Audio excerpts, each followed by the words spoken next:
A video on building floating shelves is nothing new, but what is new is how these shelves are built. One of the challenges of working with reclaimed lumber is keeping it flat and straight, because you can only flatten one side.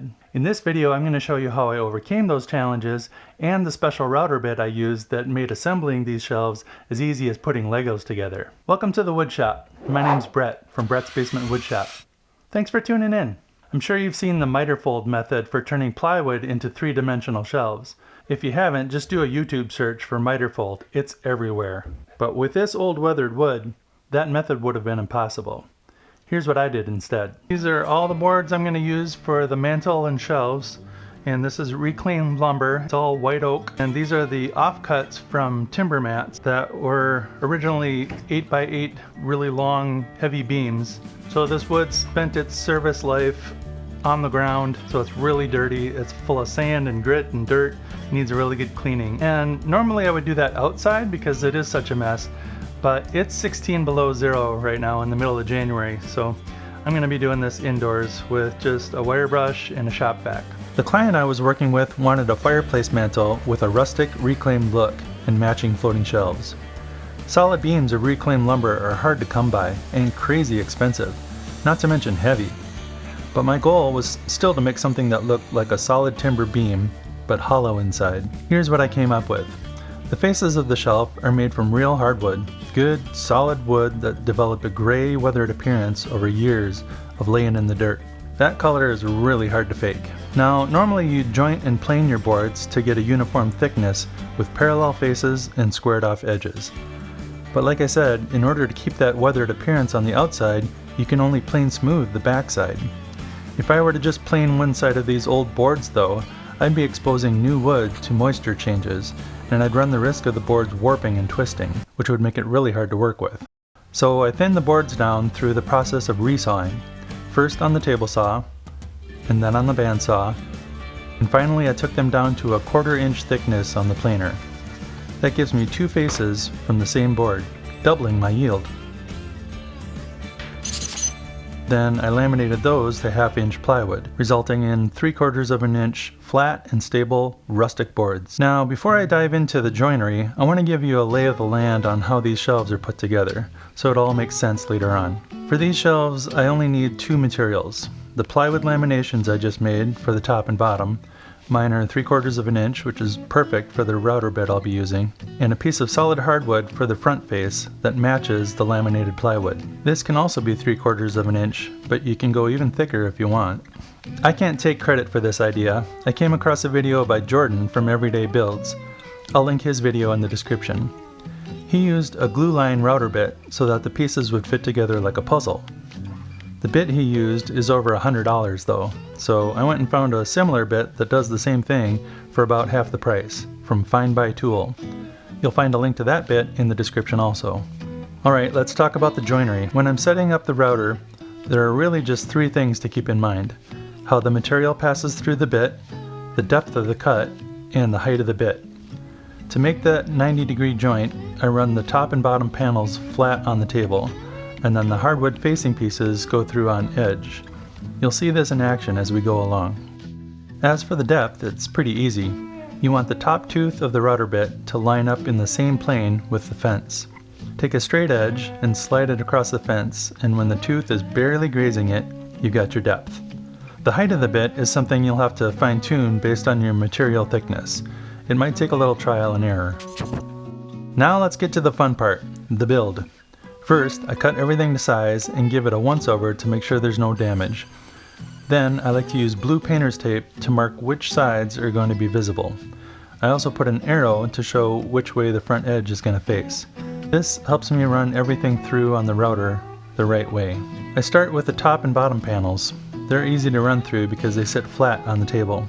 Here's where you can see the router bit doing its job, carving that profile into the edges. I route the short ends too.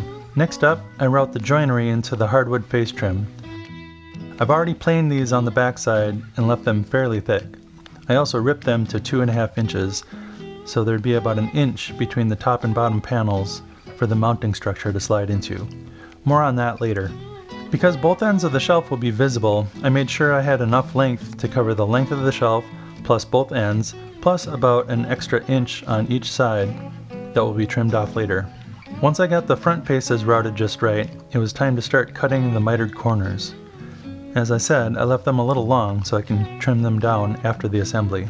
After marking the pieces, I set up the crosscut sled on the table saw and set the miter gauge on the sled to 45 degrees. First, I cut the long side, then used the leftover piece to cut the short side. This helps me match the grain so it wraps around the shelf seamlessly, like this. I like these little offcuts. They look like crosses or pulpits or something. Another detail I like to add to the shelves is to cut a 5-degree bevel in the wall side of the top and bottom panels. This allows you to get nice and snug to the wall and minimizes the amount of material you'd need to remove if you're going to be doing any kind of scribing to the wall. Before we get to assembly, there's one more thing these shelves need, some internal support. Since the open back can flex a bit, I cut some support pieces and glue them inside the shelf. I guess I forgot to film that part, but you can see them here inside the mantel. Then it's time for the final assembly.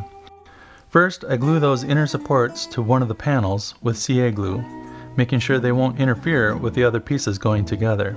And now, you might find my glue up method a little OCD. If you do, please tell me in the comments that I made this way too complicated, because I love hearing that. I feel like I want to do. Gosh! I actually glued in only one piece at a time. I wanted to make sure I didn't have any squeeze out on the outside because I wouldn't be sanding these at all and I didn't want any glue smear messing up the finish. So I applied the glue more heavily to the inside groove and spread it out so the outer edge would have just enough to be tacky. Then I clamped the entire shelf together as though it was a full glue up so that everything would stay in alignment. And with that routed groove, everything locks in place nice and snug. I'm running out of Bossdog wood glue. Better get some more. For some good wood glue, Bossdog is there. Thanks, YouTube magic. I glued the top and bottom panels in first, and after those had set up, then I could glue in the end caps. Again, one at a time. This is just a test fit before gluing on the end cap. The interlocking pieces hold themselves together without glue or clamps.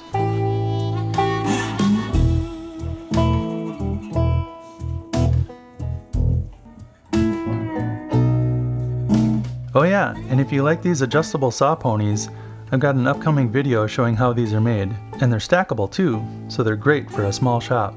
After the glue is cured, I trim off the overhanging ends of the face trim. I use a miter saw for this, though a table saw or a hand saw would work too. To get the solid beam look, I used a variety of hand tools to disguise the glue seam and rough up the outer edges.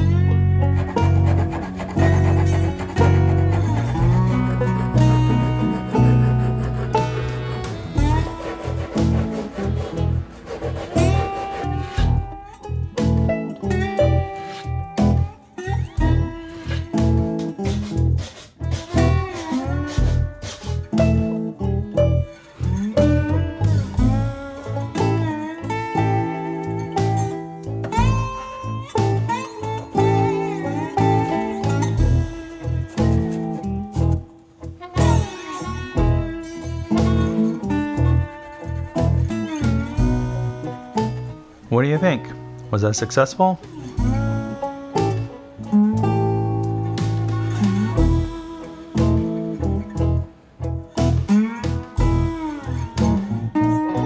Some of you might be wondering how these get mounted to the wall. Let me show you. At the same time I was making the spacers for the inside, I ripped down the boards for the mounting structure to be the same thickness, about 1 inch. And obviously wider for the mantel, which is built the same way as the shelves, just wider and longer. In the part that gets screwed to the wall, I cut a shallow dado to receive the support arms that get glued and screwed. That makes them stronger than a simple butt joint. It ends up looking like a little stud wall without a top plate, and the shelf just slides onto that. Well, I hope you found some good takeaways from this video. If you did, give it a like, and don't forget to check the description for some helpful resources. Thanks for watching.